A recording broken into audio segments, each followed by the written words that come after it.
माधव मित्र, तुम्हारी विजय निश्चित है।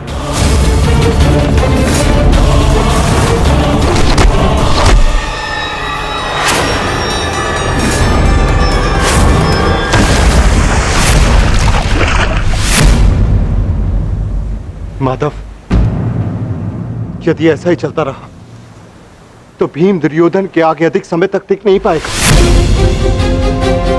ये द्वंद्व पूर्ण रूप से दुर्योधन के पक्ष में है।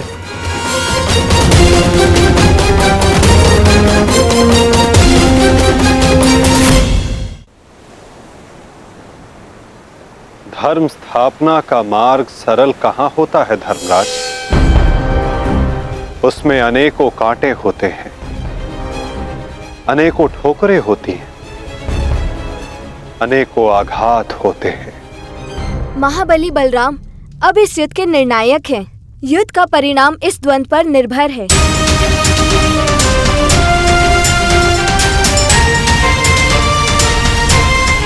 माधव, आप क्या यूं ही देखते रहेंगे?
पराजय तो तेरी निश्चित है भीम।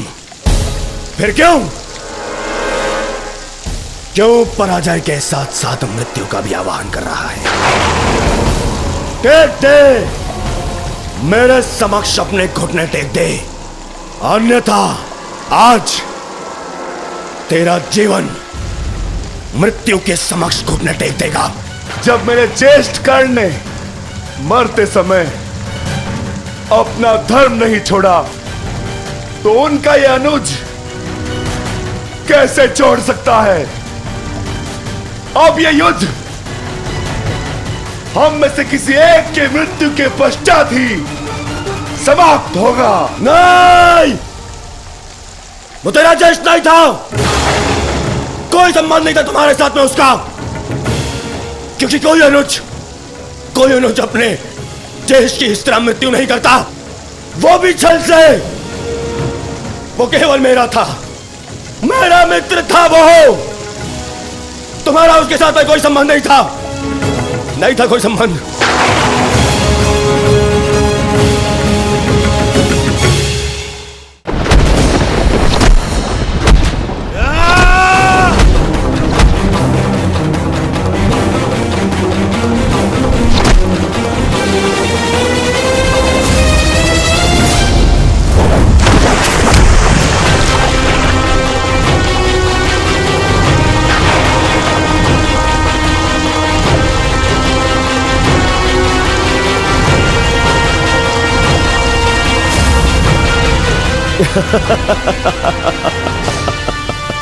क्यों पांडवों, आनंद आ रहा है?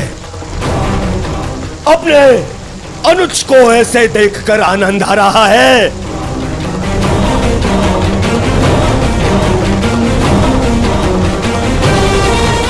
इसी के सहारे इस युद्ध में विजय प्राप्त करने का स्वप्न देखा था ना तुम लोगों ने?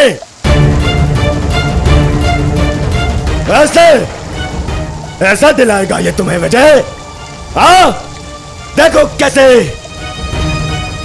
कैसे निरी लाचार धरती की गोद में धंसा हुआ है ये।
उठिए भ्राता भीम, उठिए भ्राता भीम, उठिए भ्राता भीम।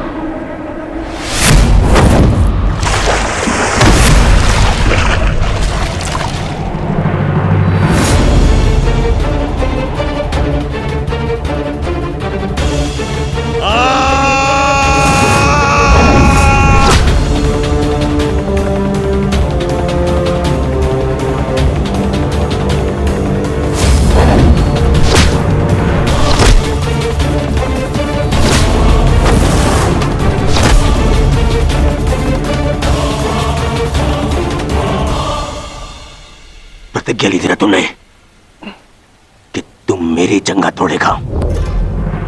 आज मैं प्रतिज्ञा लेता हूं तुझे मारने के पश्चात, उन पांडवों का वध करने के पश्चात, उस 5 पतियों वाली पांचाली का पूरे कुरु सभा के बीच फिर से वस्त्र हरण करूंगा और अपनी इसी जंगा पर बिठाऊंगा।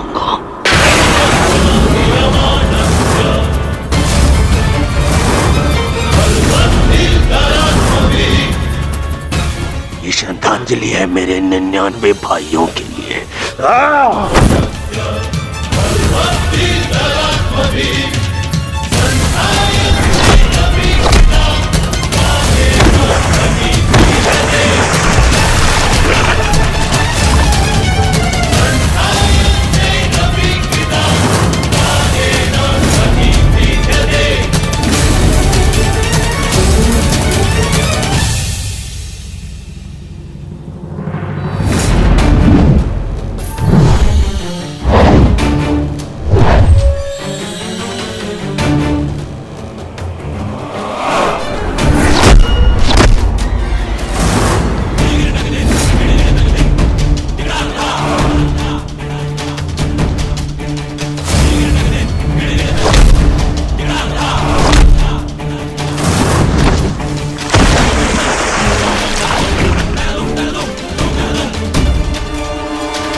अनुज प्रहार करो इस पर।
ये हो क्या रहा है? स्वयं महाबली बलराम के होते हुए इस प्रकार नियम का उल्लंघन कैसे हो सकता है? बलराम को कुछ करना होगा। ये छल है बॉस।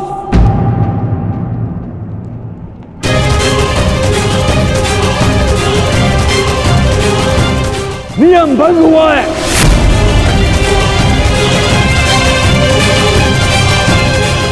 रुक जाइए दाऊ।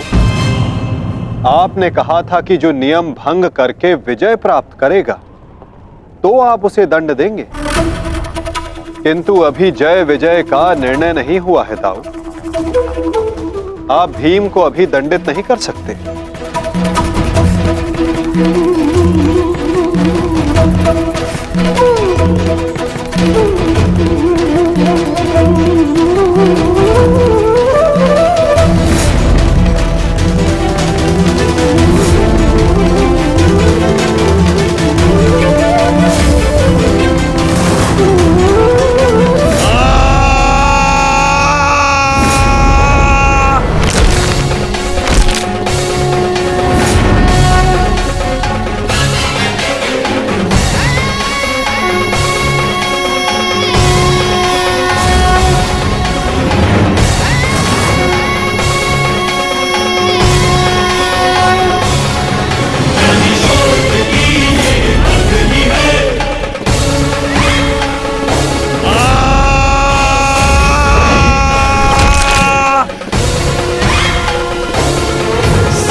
अंत हो गया, अधर्म का अंत हो गया।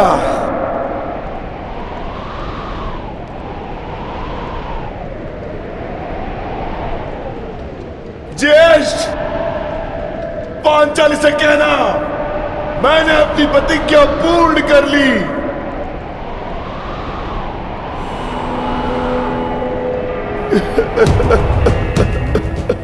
मैंने अपनी प्रतिज्ञा पूर्ण कर ली, पूर्ण कर ली, पूर्ण कर ली।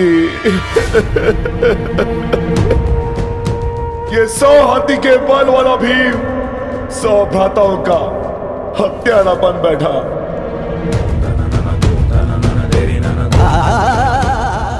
आज ये देवपुत्र अपने भ्राताओं का रक्त पीने वाला राक्षस बन बैठा।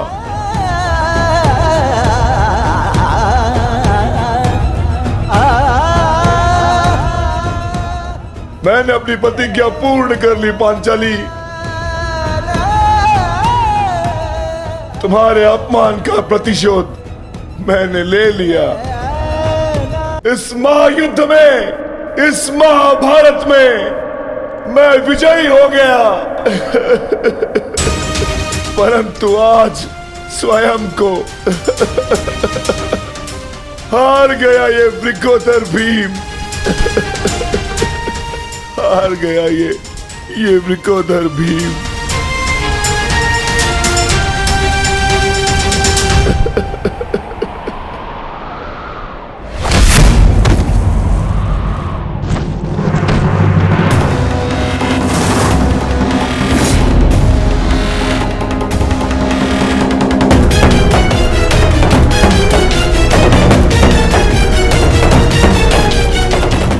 मैंने कहा था ना भीम, यदि किसी ने नियम तोड़कर विजय पाई तो मैं स्वयं उसके प्राण हर लूंगा।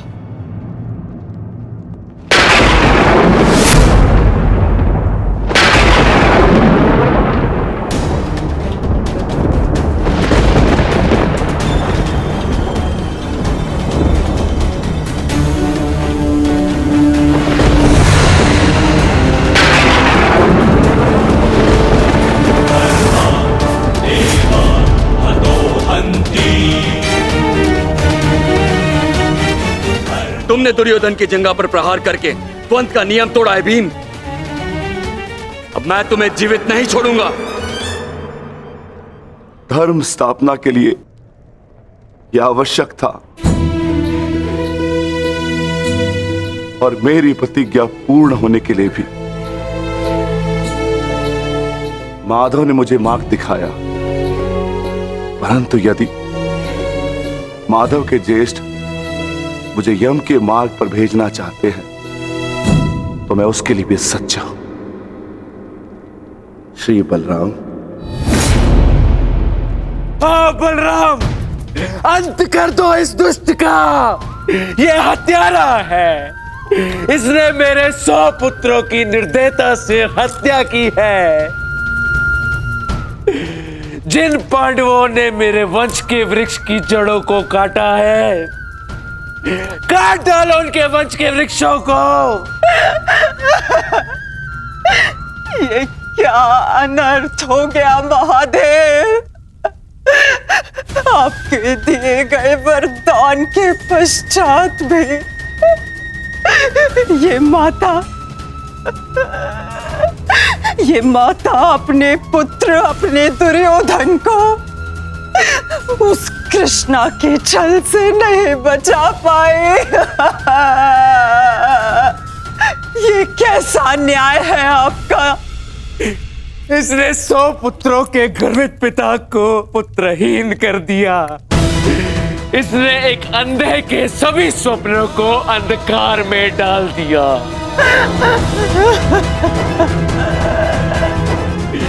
अंत कर दो इसका। मार डालो इसको अलदर। यदि मुझे कोई तर्पण करने वाला जीवित नहीं तो इनका तर्पण करने वाला भी शेष नहीं होना चाहिए।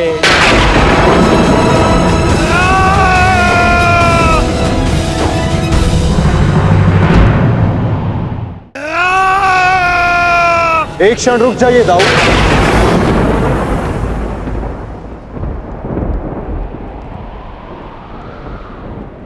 नहीं कान्हा, अब मत रोकना मुझे। अब मैं बंदित नहीं हूं। मैं अधर्म को तो नहीं रोक पाया, परंतु अधर्मी का नाश अवश्य करूंगा।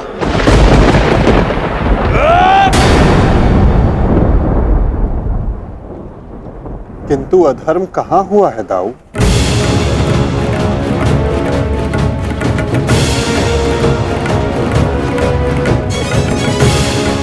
भीम ने नियम भंग करते हुए दुर्योधन की जंघा पर प्रहार किया।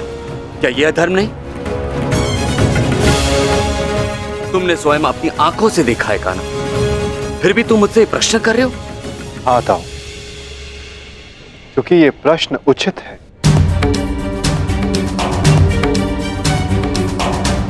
माना कि गदा युद्ध में कमर से नीचे प्रहार करना गदा युद्ध के नियमों के विरुद्ध है, परंतु गदा युद्ध तो तभी समाप्त हो गया था दाऊ जब दुर्योधन ने भीम के हाथों से गदा गिरा दिया था।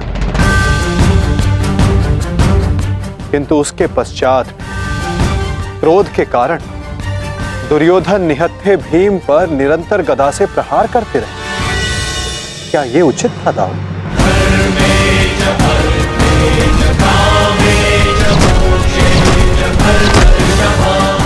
नियम तो दुर्योधन ने तोड़ा था,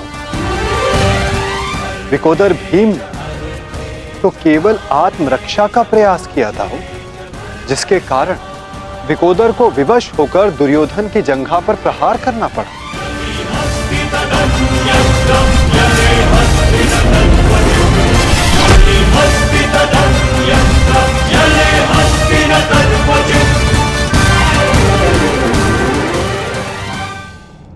और दाऊ, स्मरण रहे, नियमों को भंग करना तो दुर्योधन ने प्रारंभ किया। दाऊ, जब दो योद्धा आपस में युद्ध करते हैं तो वो एक दूसरे को उकसाते हैं, किंतु किसी की कुल वधू का मान मध्य में लाना और उसका अपमान करना क्षमा योग्य नहीं होता है दाऊ। आप क्या चाहते थे दाऊ? कि दुर्योधन इस युद्ध में विजयी हो जाए और पांचाली को अपनी जंघा पर बैठा?